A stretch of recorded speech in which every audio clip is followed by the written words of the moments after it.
Greetings from BB Max. And welcome to our show. Now, we're here to talk about current events and politics with some ideas, thoughts, suggestions, and opinions, and so on. But before we get started, there's something very important we want to talk about. Now, if you follow politics at all, you'll know that blue is for liberals, red is for conservatives. And instead of beating each other up, we need to work together. You get a lot more done that way. Yes. Work together. Just arguing gets you nowhere. Yes, it does. That's correct. Yeah. Now, Braver Angels, please check out their website, braverangels.org. Amazing organization working to depolarize our country.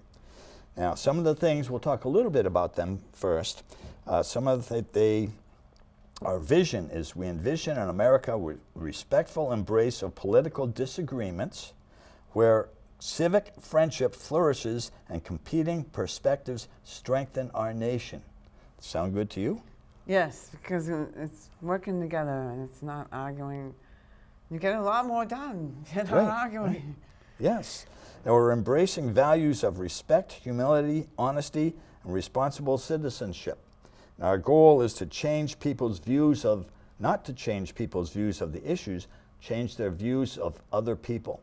So in other words, if we disagree, you don't have to hate the other person. Just respect them. They have a right to their opinion. Right. They're not a total idiot just because they don't agree with you. No, it's not good. So one of the programs they have is Braver Education, and they really need this in the schools. A big, huge help. They're equipping colleges, high schools, and middle schools with the skills to navigate political differences. By facilitating workshops, debates, and forums, we encourage school communities to become beacons of civil discourse where students can express their perspectives freely and fully while actively listening to others. Good idea? So it should be, because if you don't listen to other people, then you're just being selfish and rude. And God forbid you should learn something from them. You can. Right. Yeah. They might have had an experience you never had. They could teach you. Right. And you can't expect somebody to listen to you if you're not willing to listen to them. That's right.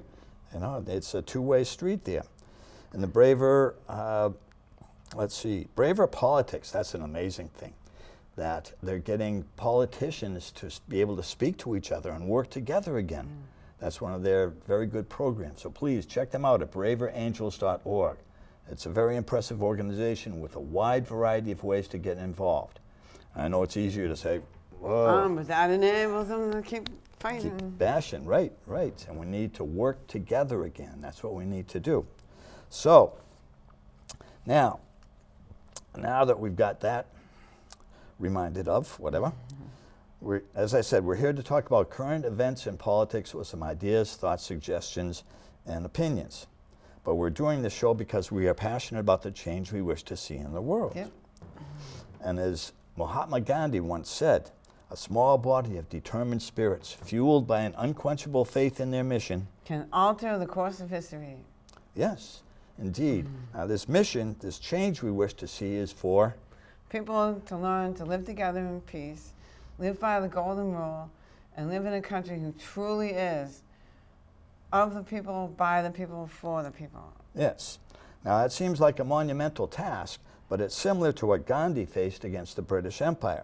He had neither money nor powerful government or business position, yet his passion propelled him to compel the change he wished to see in the world.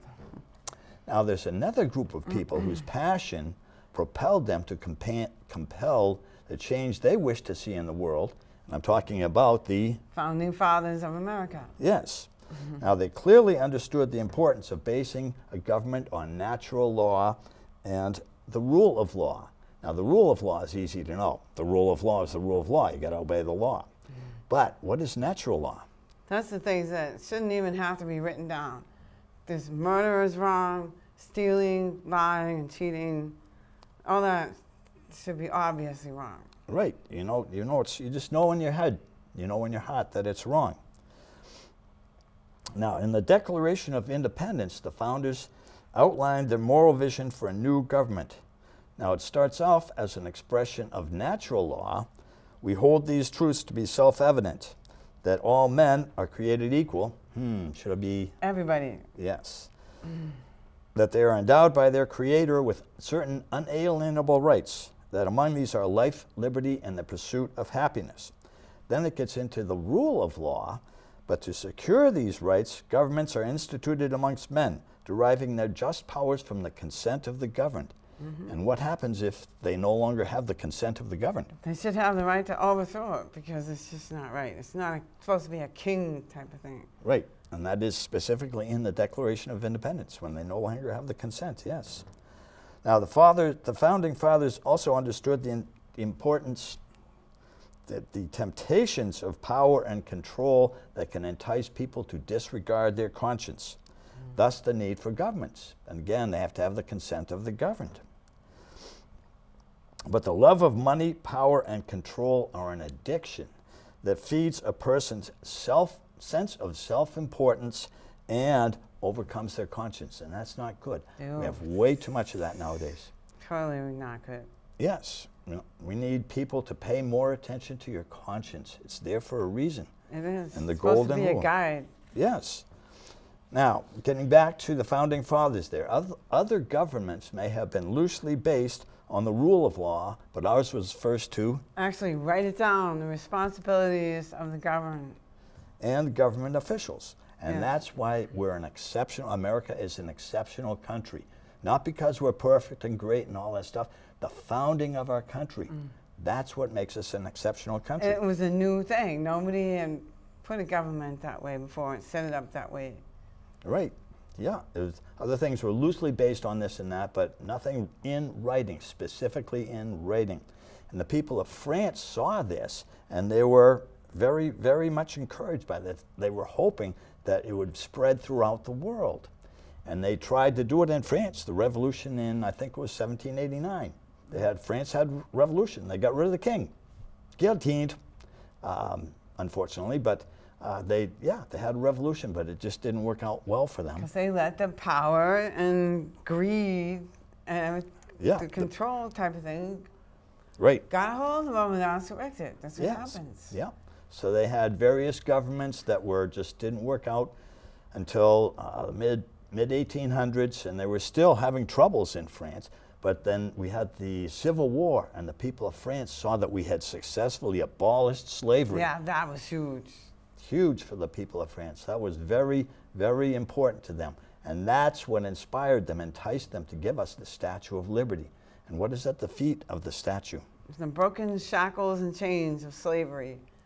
Right. I never saw it in detail like that before until kind of recently. Yeah, we went there in June. I think it was June of 2023. Yes. Oh, awesome. Really fantastic. Really cool to see that. And it's amazing what they did. The statue, was it 100? 151 feet tall. They assembled it in France to make sure it was right and everything. And they took it apart and shipped it over to us. And they had to put it back together again. And they didn't have like cranes and everything. They had to use the scaffolding and probably pulleys or something because they can't just carry it. Yeah. Yes. Yeah, a lot Each of work piece to do. weighed, it had copper and Yes. I don't know Yeah. what else it was I'm made not out sure. of. I know the skin is copper, but I'm not sure what else is in there, what the rest is. But it's not light material. Yeah, and it's amazing what they did. And they were hoping that we would lead by example and enable liberty to enlighten the world. That's what it really was called. Liberty enlightening the world. Yes, that's the name for the statue. People call it the Statue of Liberty, but the actual name is... Liberty enlightening the world. That's what the people That's of what they wanted to happen. Yes. And they were hoping that we would lead by example and be able to do that. Now, we've done some things in that regard, and that's why people continue to look up to our country. We're not perfect, no way, far from it. But we can lead by example, and we have the basics for it, the basic foundation in the Declaration of Independence and the Constitution. And we can do this, we really can. It's so frustrating to see so many amazing things that life has to offer and what we can do. People are arguing, it's just, Yes. it inhibits everything, all progress. That's why we need to get back to paying attention to our conscience. That's what we need. God gave it to us for a guide, for a reason. Yes. Now, getting back to the experiment of the American government setting it up there, as George Washington put it in his first inaugural address, the preservation of the sacred fire of liberty and the destiny of the Republican model of government are justly considered as being staked on the experiment entrusted to the hands of the American people. The sacred fire of liberty was ignited by the shot heard round the world. And that's what it is. And we can do this. We can do this, folks.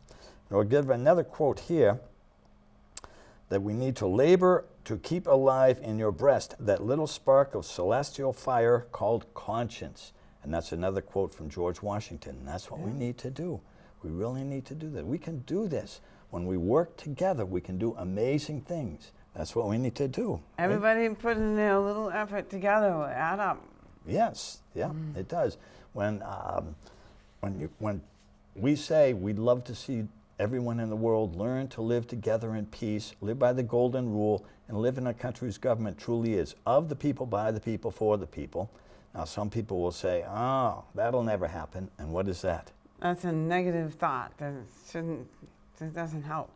Yeah, it's an automatic negative thought. They call them ants. Yeah.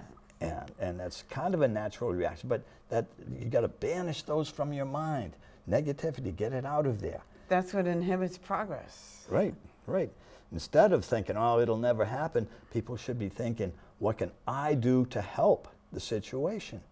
And what people can do is pay more attention to their conscience and living by the golden rule. And try and get along with everybody and add peace right. to their own part to be peaceful. People get along. When people get along, they're happier. Happier people can work together and get things done. It's amazing. Who wants to be around a bunch of grouchy people? That's, it's not good. No, we need happiness, not grouchiness. That's what we need. And I think that will do it for today. What do you think? It's good. Okay, all right, that's all. And thank you for Your time and consideration. and we hope to see you again soon.